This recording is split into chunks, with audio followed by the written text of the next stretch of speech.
Doctor ortho, अब दर्द भी घुटने टेकेगा। समाजवादी पार्टी के राष्ट्रीय अध्यक्ष अखिलेश यादव ने मुख्यमंत्री योगी आदित्यनाथ के जापान दौरे पर तीखा तंज कसा है।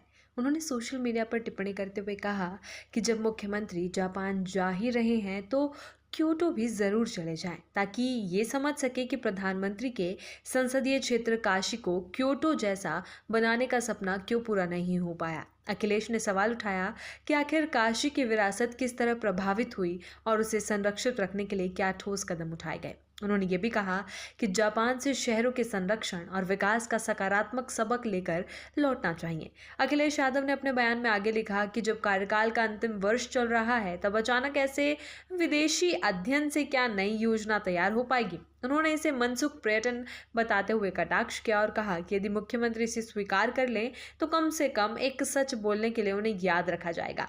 उन्होंने वनस्पति के विशेष अध्ययन का भी जिक्र किया और पूछा कि इसका लाभ सिर्फ व्यक्तिगत स्तर पर होगा या इसे प्रदेश के विकास से भी जोड़ा जाएगा। दरअसल मुख्यमंत्री योगी आदित्यनाथ 22 फरवरी से सिंगापुर और जापान के 6 दिवसीय दौरे पर निकल चुके हैं। ये उनके 9 वर्षों के कार्यकाल में दूसरी विदेश यात्रा है। इससे पहले वर्ष 2017 में वे म्यांमार के सीमित दौरे पर गए थे, जिसके बाद उन्होंने लंबे समय तक विदेश यात्राओं से दूरी बनाए रखी। अब उत्तर प्रदेश में निवेश को गति देने, आधुनिक बुनियादी ढांचे को मजबूत करने और औद्योगिक विकास को नई दिशा देने के उद्देश्य से ये यात्रा तय की गई है। कार्यक्रम के अनुसार 22 से 24 फरवरी तक मुख्यमंत्री सिंगापुर में निवेशकों और उद्योग जगत के प्रतिनिधियों से संवाद करेंगे। इसके बाद 25 और 26 फरवरी को वे जापान पहुंचेंगे। जापान दौरे का मुख्य आकर्षण वहां की अत्याधुनिक मैगलेव ट्रेन की परीक्षण यात्रा है। यह ट्रेन चुंबकीय शक्ति यानी मैग्नेटिक लेविटेशन तकनीक पर आधारित है और बिना पटरी को छुए हवा में तैरते हुए चलती है।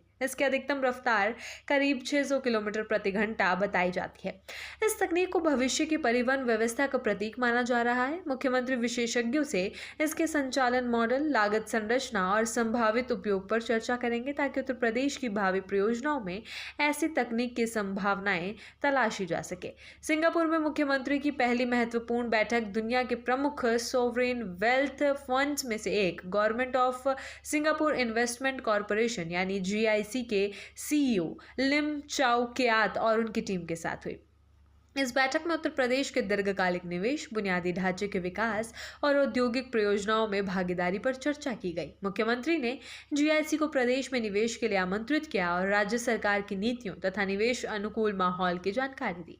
सरकार की ओर से बताया गया है कि इस दौरे का प्रमुख फोकस डाटा सेंटर, लॉजिस्टिक्स, हरित ऊर्जा, शहरी परिवहन और औद्योगिक कॉरिडोर जैसे क्षेत्रों में निवेश आकर्षित करना है। उत्तर प्रदेश को $1 ट्रिलियन की अर्थव्यवस्था बनाने के लक्ष्य के तहत विदेशी निवेश को अहम माना जा रहा है। इस रणनीति के तहत सिंगापुर और जापान जैसे तकनीकी रूप से उन्नत और निवेश क्षमता वाले देशों से साझेदारी बढ़ाने की कोशिश की जा रही है। जापान में मुख्यमंत्री टोक्यो के निकट स्थित राम हनुमान मंदिर में दर्शन भी करेंगे।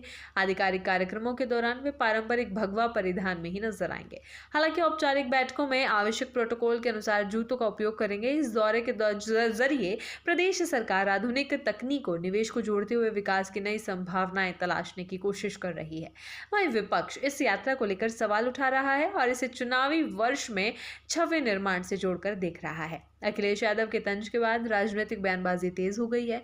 एक ओर सरकार इसे निवेश और तकनीकी सहयोग की दिशा में बड़ा कदम बता रही है, तो दूसरी ओर विपक्ष इसे प्रतीकात्मक और देर से उठाया गया कदम करार दे रहा है।